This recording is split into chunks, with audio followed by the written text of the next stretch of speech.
Dans l'est de la République démocratique du Congo, les distributions des vivres et semences ont repris après deux semaines d'interruption suite à l'épidémie d'Ebola. Plus de 80 000 personnes ont déjà bénéficié de ce don du Comité international de la Croix-Rouge. Recherche scientifique, accompagnement doctoral en Afrique et la coopération universitaire. Ce sujet et bien d'autres ont été au cœur d'un séminaire ayant réuni les universités du continent ici à Kinshasa. Et entre-temps, les chauffeurs taxi est obligé d'avoir une carte professionnelle ici à Kinshasa, une décision qui rentre dans le cadre des réformes annoncées officiellement par le ministre provincial de Transport, José Noël Cheké, pour moderniser ce secteur. Madame, Monsieur, merci de choisir Télé 50 pour vous informer. La salle de l'Institut national des arts, dans la commune de Kasavubo à Kinshasa, a servi de cadre ce vendredi à un séminaire continental consacré à la coopération universitaire, à la recherche scientifique et à l'accompagnement doctoral en Afrique. Placé sous le thème coopération universitaire, recherche scientifique, accompagnement électoral en Afrique vers une dynamique continentale de valorisation des savoirs, cette rencontre a réuni plusieurs autorités, des recteurs d'universités ainsi que des représentants de différents corps scientifiques venus de plusieurs pays du continent africain. Au cœur des échanges, une ambition majeure, renforcer la coopération entre les universités africaines, encourager la recherche scientifique et créer des mécanismes d'accompagnement des doctorants afin de favoriser une meilleure circulation des connaissances et des compétences à l'échelle continentale. Il est vrai qu'aujourd'hui, il est révolu de pouvoir penser à une recherche théorique. Il faut maintenant passer à l'étape de recherche-action. Et ces recherches-actions sont des recherches pour lesquelles les résultats doivent aider nos dirigeants par rapport à la prise de décision dans tel ou tel autre secteur. Prenant part à cette dynamique, le professeur du Centre de recherche scientifique interdisciplinaire de Kaouzi Biega a encouragé les participants à poursuivre les efforts en faveur d'une recherche africaine capable de répondre aux réalités et aux défis du continent. Nous avons organisé une conférence internationale avec les partenaires marocains qui voulaient donner certaines informations, certaines orientations par rapport à l'intérêt de la recherche scientifique pour le développement d'un pays, pour le développement du Congo, pour le développement de l'Afrique. Il est vrai qu'aujourd'hui, il est révolu de pouvoir penser à une recherche théorique. Il faut maintenant passer à l'étape de recherche-action. Venus de différents horizons du continent, les participants à ce séminaire entendent ainsi faire de la coopération universitaire un levier de développement et de renforcer la place de la recherche scientifique dans la construction d'une Afrique davantage tournée vers le partage des savoirs et l'excellence académique. Après l'arrêt de la Cour constitutionnelle déclarant conforme à la Constitution sous réserve la loi fixant les conditions d'organisation du référendum, le président de la République a sollicité une nouvelle délibération du Parlement. Dans un communiqué, le bureau de l'Assemblée nationale annonce l'inscription de ce dossier au calendrier de la session de septembre 2026 afin d'intégrer les observations formulées par la Haute Cour.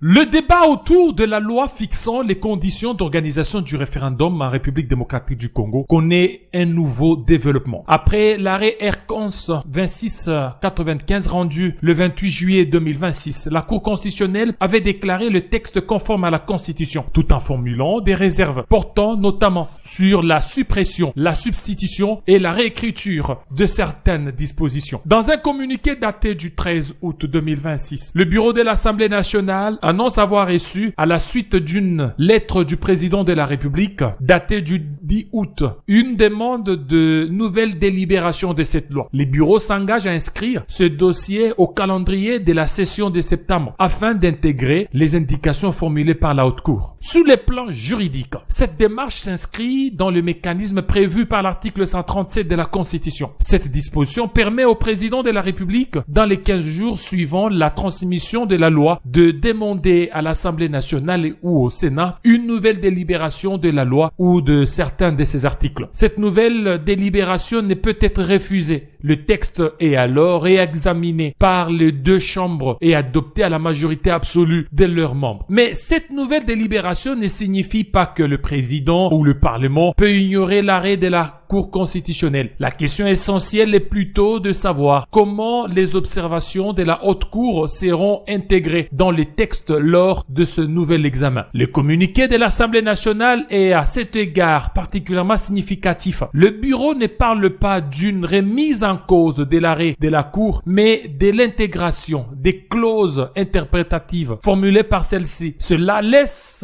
entendre que la seconde délibération devrait essentiellement servir à mettre les textes législatifs en cohérence avec les exigences constitutionnelles dégagées par la Cour. Il faut également rappeler que les décisions de la Cour constitutionnelle bénéficient d'une autorité particulière. La Constitution prévoit que les arrêts de la Cour ne sont susceptibles d'aucun recours et qu'ils s'imposent au pouvoir public, aux autorités administratives et juridictionnelles ainsi qu'aux particuliers. Dès lors, le Parlement dispose bien d'un pouvoir de nouvelle délibération, mais ce pouvoir ne doit pas être confondu avec celui de contester ou d'annuler l'arrêt de la Cour constitutionnelle. Le nouvel examen parlementaire doit plutôt permettre de corriger, préciser ou reformuler les dispositions concernées conformément au cadre constitutionnel fixé par la Haute Cour. Cette séquence institutionnelle soulève toutefois une question importante. Après la nouvelle délibération, le texte devra-t-il encore être soumis à la Cour constitutionnelle? La réponse dépendra notamment de la nature exacte des modifications apportées et de la procédure constitutionnelle applicable au texte après son adoption. Une nouvelle saisine pourrait être juridiquement pertinente si le texte modifié soulève de nouvelles questions de conformité constitutionnelle. Mais elle ne devait pas être présentée comme un appel contre l'arrêt du 28 juillet. Au-delà de la bataille institutionnelle, l'enjeu est donc celui de la sécurité juridique. Une loi appelée à encadrer l'exercice direct de la souveraineté populaire par référendum doit être suffisamment claire, cohérente et conforme à la Constitution pour éviter que son application ne soit ultérieurement source de contestation. En vacances parlementaires, le député national Prince Willy Mijiki a déposé une proposition de loi portant sur les mesures d'accompagnement du marché du crédit carbone en République démocratique du Congo. Le texte vise notamment à mettre en place une plateforme nationale chargée de la gestion, de la traçabilité et de la valorisation de l'information liée au crédit carbone. Au regard des enjeux économique du moment, nous venons de déposer au bureau de l'Assemblée nationale une proposition de loi sur l'accompagnement du loi du marché carbone que nous venons juste avant d'aller en vacances d'adopter au niveau de la plénière pour la placer parmi les matières prévues dans la loi d'habilitation. Et c'est ainsi que nous avons réfléchi qu'il y a un manque à gagner que la RDC connaît aujourd'hui de plus de 22 milliards de dollars dans les marchés de crédit carbone. C'est ainsi que nous avons mis en place une plateforme de gestion, de traçabilité et de révalorisation de l'information du marché de crédit carbone. Comme vous le savez très bien, la RDC aujourd'hui a une forêt de 143 millions d'hectares qui séquestre annuellement 398 milliards de tonnes de CO2. Cela représente de milliards de dollars que nous pouvons gagner si le cadre légal est là. Pouvez-vous comprendre qu'aujourd'hui, avec tous ces générateurs qu'on appelle communément groupes électrogènes, il y a un principe aujourd'hui de l'accord de Paris signé en 2015, le pollueur payant. Si chacun doit être taxé aujourd'hui, les pays accumuleraient aujourd'hui beaucoup d'argent. Même votre propre imprimante, les véhicules qui circulent aujourd'hui, les avions qui survolent la RDC, polluent l'atmosphère et doivent payer. C'est ainsi que nous avons mis en place un mécanisme qui nous permet aujourd'hui même de calculer la séquestration en crédit carbone. Donc c'est une loi importante qui va accompagner la loi sur les marchés de crédit carbone qui permettra à la RDC de ne pas seulement compter sur les apports des industries polluantes étrangères, mais d'abord sur la pollution qui se vit ici au pays. À Lubumbashi, le parti politique LGD et la coalition C64 ont mobilisé leur base à travers un imposant meeting politique. Le directoire national, représenté notamment par le professeur Claude Ntsali et Barbina Amani, a vivement critiqué la gestion du pouvoir en place, appelant à une prise de conscience face aux enjeux politiques du moment.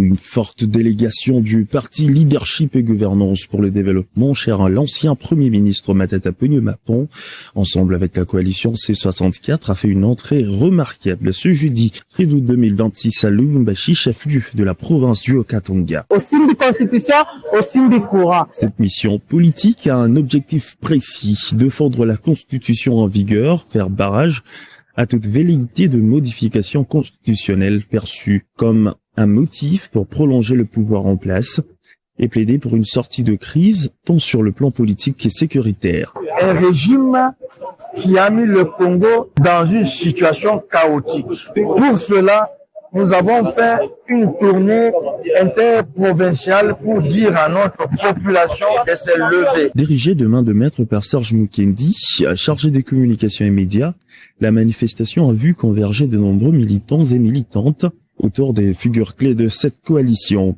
Accueillis chaleureusement par Cyril Ngoy, président fédéral du LGD dans le Haut-Katanga, les délégués nationaux ont galvanisé la base.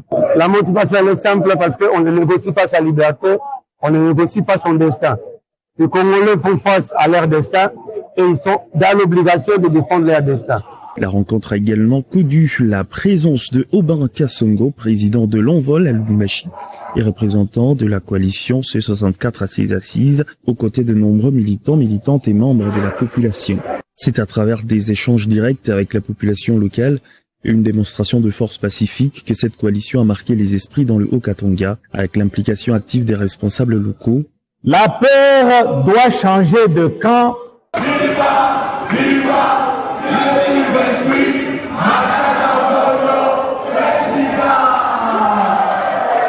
Après plusieurs semaines de suspension de certaines activités en raison de l'épidémie d'Ebola, les distributions des vivres et semences ont repris dans l'est de la République démocratique du Congo. Entre la mi-juillet et la fin juillet 2026, plus de 80 000 personnes ont reçu une assistance dans les provinces de l'Ituri, du Nord Kivu et du Sud Kivu, dont signé Comité international de la Croix-Rouge. Le Comité international de la Croix-Rouge, CICR, a adapté ses opérations d'assistance dans l'est de la République démocratique du Congo, notamment en Ituri, au nord et sud Kivu, afin de poursuivre ses distributions tout en respectant les mesures de prévention contre Ebola. Plus de 80 000 personnes, soit environ 13 300 familles déplacées, retournées et hôtes, ont bénéficié d'une assistance comprenant des semences, des outils agricoles, des vivres, ainsi que des biens essentiels de ménage. Selon le cadre intégré des classifications de la sécurité alimentaire, plus de 8,6 millions de personnes étaient en situation d'insécurité alimentaire aiguë dans ces 3 provinces entre janvier et juin 2026. La priorité pour le CICR, c'est d'arriver à concilier aussi bien nos activités qui sont très très importantes pour les populations affectées par le conflit et le respect des mesures sanitaires qu'impose l'épidémie d'Ebola. Pour nous au CICR, une suspension sur une longue durée de l'assistance aux populations affectées par le conflit augmenterait leur vulnérabilité. Et cette vulnérabilité pourrait les mettre dans une situation assez critique, aussi bien au niveau de la faim que au niveau déjà des niveaux de malnutrition qui existent dans la zone de l'Est assez élevés, et aussi les moyens de subsistance auxquels aujourd'hui ils n'ont pas forcément accès du fait de l'effet du conflit pourraient engendrer des risques assez énormes. Le CICR appelle ainsi les différentes parties au conflit à faciliter l'accès des populations aux champs, marchés et aux autres moyens de subsistance tout en garantissant le passage rapide et sécurisé de l'aide humanitaire. lors de l'inauguration de plusieurs infrastructures publiques par la gouverneure du Lualaba, Masuka Saini à Fungurume. La bourgmestre intérimaire Aline Makano a mis en lumière la responsabilité et la détermination de l'administration locale en insistant sur l'autonomie financière et la bonne gestion des ressources. Elle a traduit une vision pragmatique et proche des citoyens, investir dans des infrastructures utiles et durables pour améliorer les quotidiens. C'est en marge d'une cérémonie d'inauguration des ouvrages réalisés sur fonds propres que Fungurume vibrait d'une énergie rare. Aux abords du croisement de la Nationale 39 et de la route Kasolondo, une foule compacte s'était massée, le visage illuminé d'attente et d'émotion. Les habitants, agrippés les uns aux autres, scrutaient avec ferveur l'arrivée de la gouverneure du Lualaba, Fifi Masuka Saini, venue inaugurer une série d'ouvrages réalisés sous l'administration du bourgmestre intérimaire l'honorable Aline Makano Chilombo. La marée humaine s'est ensuite déversée sur la tribune centrale de Fungurume. Introduite par l'honorable Aline Makano, la gouverneure a pris la parole sous les applaudissements frénétiques. Dans un décor soigneusement orné pour la circonstance, elle a rassuré la population sur son engagement pour la sécurité, le développement et l'accès aux zones d'exploitation artisanale ZEA avant de rejoindre les bureaux communaux où l'attendaient députés nationaux et provinciaux, ministres, notables et entreprises ayant exécuté les travaux. La chef de l'exécutif du Lualaba a d'abord reçu les honneurs militaires.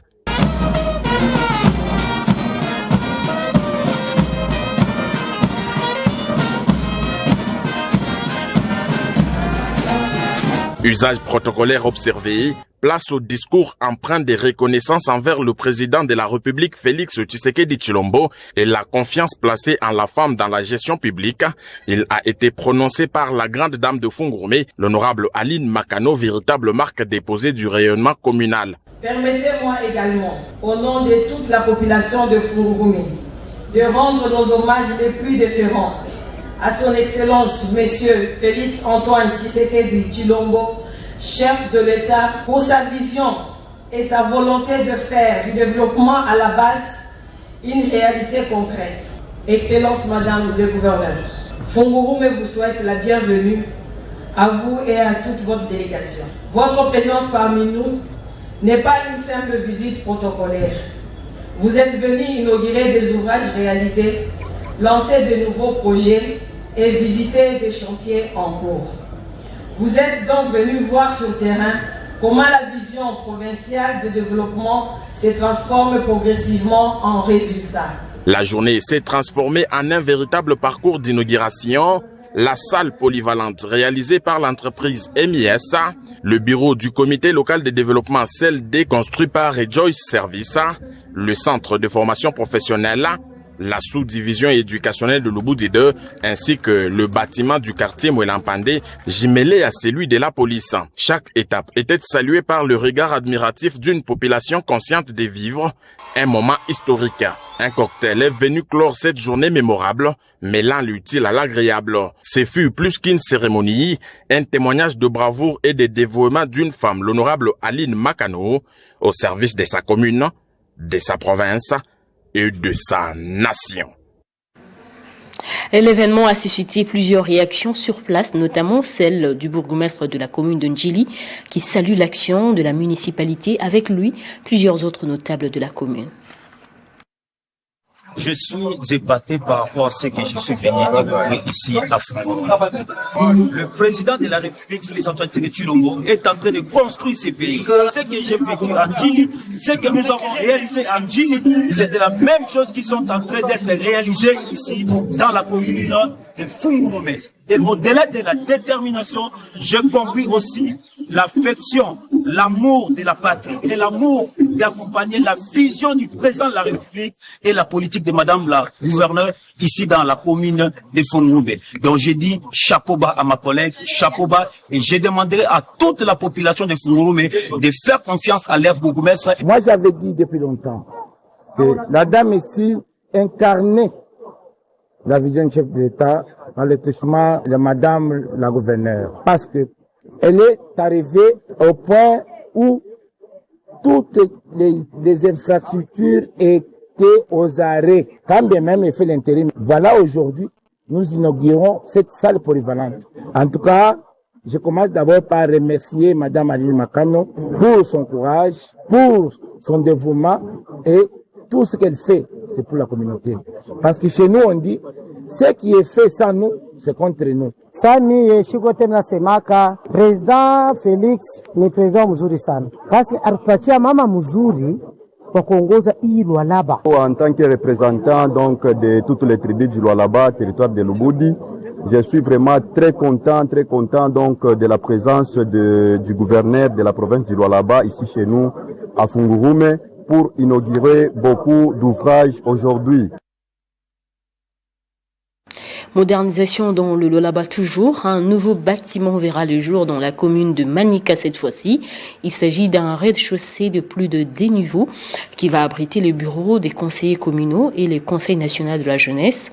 L'initiateur du projet, le bourgmestre Thierry Sambumba, a posé la première pierre pour le lancement des travaux.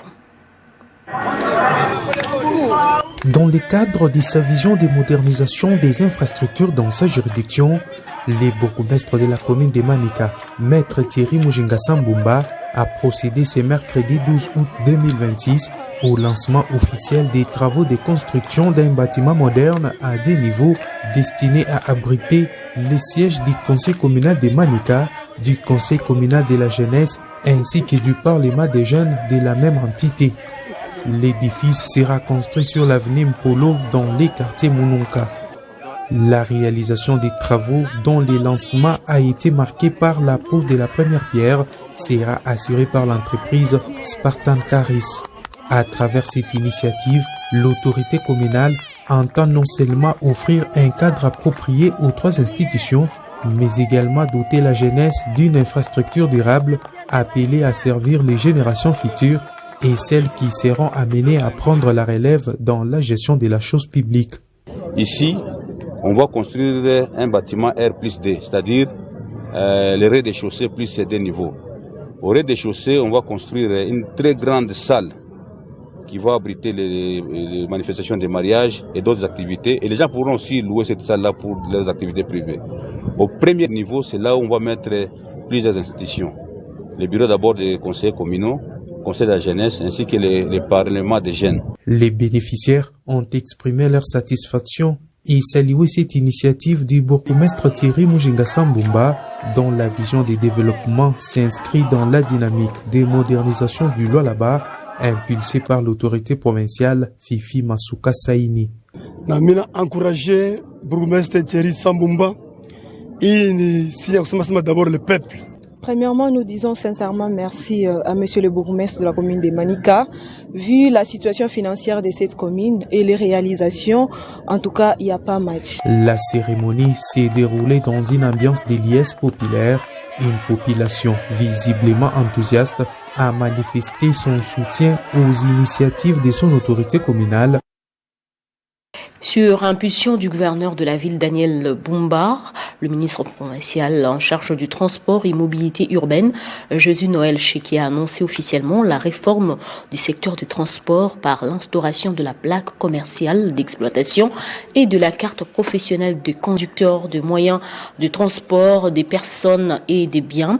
C'était lors d'une cérémonie solennelle avec le partenaire technique Maximum B. Objectif: moderniser, sécuriser et digitaliser l'identification des véhicules de transport et leurs propriétaires. À Kinshasa, les secteurs de transport amorcent une nouvelle étape dans sa modernisation. Sous l'impulsion du gouverneur de la ville, Daniel Bumba Lubaki, le ministre provincial en charge du plan, budget, fonction publique, emploi, tourisme, transport et mobilité urbaine, Jésus Noël Chokewa Doméné, a officiellement lancé la réforme portant sur l'instauration de la plaque commerciale d'exploitation et de la carte professionnelle des conducteurs, des moyens de transport des personnes et des biens. La cérémonie solennelle s'est déroulée en présence de Maximum B, partenaire technique et historique du gouvernement provincial. Au-delà de l'identification des véhicules, cette réforme révolutionnaire entend surtout donner à la ville une maîtrise complète de la base des données des exploitants du secteur. La digitalisation doit permettre d'identifier les véhicules, leurs propriétaires et leurs conducteurs, mais également de centraliser les différentes obligations fiscales auxquelles sont soumis les transporteurs. Une manière, selon le ministre Jésus Noël Cheke, de réduire les tracasseries et d'améliorer la transparence dans la collecte des recettes. Grâce à une plateforme numérique, les transporteurs pourront également gérer directement leurs informations et leurs opérations. Cette signature ouvre la voie à la sécurité sociale, car grâce à cette réforme, c'est un segment important, une catégorie professionnelle importante, vont accéder automatiquement à la sécurité. Le permis de conduire ne suffira plus à lui seul pour exercer professionnellement dans le transport. Le conducteur devra disposer d'une carte professionnelle attestant notamment de son aptitude à exercer cette responsabilité. Cette carte pourra, en cas de manquement, faire l'objet des sanctions pouvant aller jusqu'à plusieurs mois de retrait. La réforme intègre également la dimension sociale. Le numéro de la carte professionnelle sera associé au mécanisme de protection sociale, notamment à la CNSS, ouvrant ainsi la voie à une meilleure prise en compte des droits des conducteurs, y compris leur accès à la pension. Enfin, la plateforme sera déclinée en 3 espaces pour le gouvernement, pour les conducteurs, mais aussi pour le public. Ce dernier pourra notamment vérifier l'identité et le statut du chauffeur auquel il confie sa sécurité. Cette réforme se veut à la fois administrative, numérique, fiscale et sociale, avec un objectif central, rendre le transport urbain plus organisé, plus transparent et surtout plus sûr pour les usagers. Le service de communication de la Fondation Olengi Osho a apporté des clarifications concernant une campagne de communication autour d'une prétendue conférence internationale des filles et fils spirituels de Papa et Maman Olengi, annoncée à Brazzaville. Dans un communiqué publié sur recommandation de son président Alain Gabriel Olengi, la Fondation affirme que cette rencontre n'est ni organisée, ni reconnue, ni soutenue par la Fondation Olengi Osho ou le ministère chrétien du combat spirituel. Depuis un temps, une campagne de communication est menée autour d'une prétendue conférence internationale des filles et fils spirituels de Papa et Maman Olengi, annoncée à Brazzaville, accompagnée de diverses publications diffusées sur les réseaux sociaux. Les initiateurs s'évertuent désespérément à semer la confusion et la division au sein de notre grande famille spirituelle. Il apparaît dès lors nécessaire d'apporter les clarifications qui s'imposent afin que chacun soit suffisamment éclairé et demeure attaché à la vision, à la mission et aux structures établies par Papa et Maman Olengi. Il est rappelé aux 205 sièges et noyaux à travers le monde que cette rencontre n'est ni organisée, ni reconnue, ni soutenue par la Fondation Olengi Osho ou le ministère chrétien du combat spirituel. Elle est l'initiative d'un groupe de dissidents qui s'est volontairement éloigné de la vision de Papa et Maman Olengi et qui, paradoxalement, s'efforce aujourd'hui de se présenter comme le défenseur d'un héritage qu'il a lui-même choisi de combattre en entreprenant notamment des démarches visant à remettre en cause l'existence de la Fondation au Congo. La Fondation Olengi Osho demeure le cadre juridique et administratif des références pour la mise en œuvre de la vision que Dieu a confiée à Papa et Maman Olengi à travers des actions spirituelles, éducatives, sociales et humanitaires. Dans cette vision et cette mission léguée par nos parents spirituels, la Fondation Olengi Osho et le ministère chrétien du combat spirituel sont indissociables. Il ne peut y avoir de Fondation Olengi Osho sans le ministère chrétien du combat spirituel, ni de ministère chrétien du combat spirituel sans la Fondation Olengi Osho. S'arc-bouter sur le ministère, tout en œuvrant à la disparition de la Fondation ou inversement, revient à renier ostensiblement la vision que Dieu a confiée à Papa et Maman Olengi. En sport, on va parler des élections au sein du club vert et noir et de la capitale. La commission électorale informe que l'Assemblée générale extraordinaire et élective pour la mise en place du nouveau comité est confirmée pour ce dimanche 16 août au centre interdiocésain à Kinshasa-Gombe.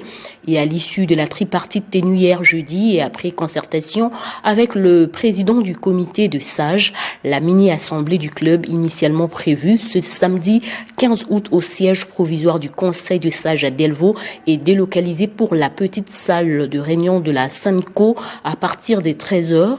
Et de ces faits, les membres du comité de sages, de direction, des sections sportives et les bureaux du comité de soutien et d'encadrement des supporters élargis au président des districts y sont conviés. Place au rappel des titres.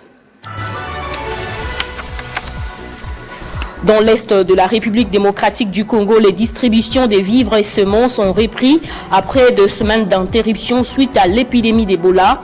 Plus de 80 000 personnes ont déjà bénéficié de ce don du Comité international de la Croix-Rouge. Recherche scientifique, accompagnement doctoral en Afrique et la coopération universitaire, ce sujet et bien d'autres étaient au cœur d'un séminaire ayant réuni les universités du continent ici à Kinshasa. Les chauffeurs taxis sont obligés d'avoir une carte professionnelle à Kinshasa, une décision qui rentre dans le cadre des réformes annoncées officiellement par le ministre provincial des Transports, Jésus Noël Cheki, pour moderniser ce secteur. C'est par ici que prend fin ce journal. À tous, merci de votre fidélité.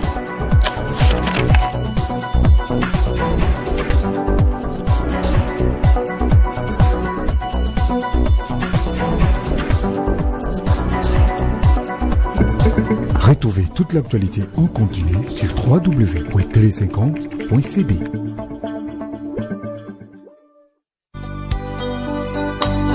Communiqué nécrologique. Les recteurs et professeurs émérites Oscar Ntaman a la profonde douleur d'annoncer au corps scientifique, amis et connaissances, le décès de Madame Léa Onsine, mère biologique de son épouse, la professeure Angèle Ntaman. La veillée mortuaire aura lieu dimanche 16 août à l'université du Sepomad, Briguini, sur l'avenue Virunga, dans la commune d'Elimba.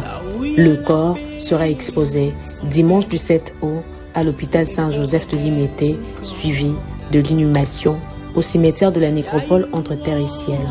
Le bain des consolations est prévu à l'université du Sepomad. Ce communiqué tient lieu de faire part pour le professeur Oscar Ntaman, recteur magnifique. Que j'ignore encore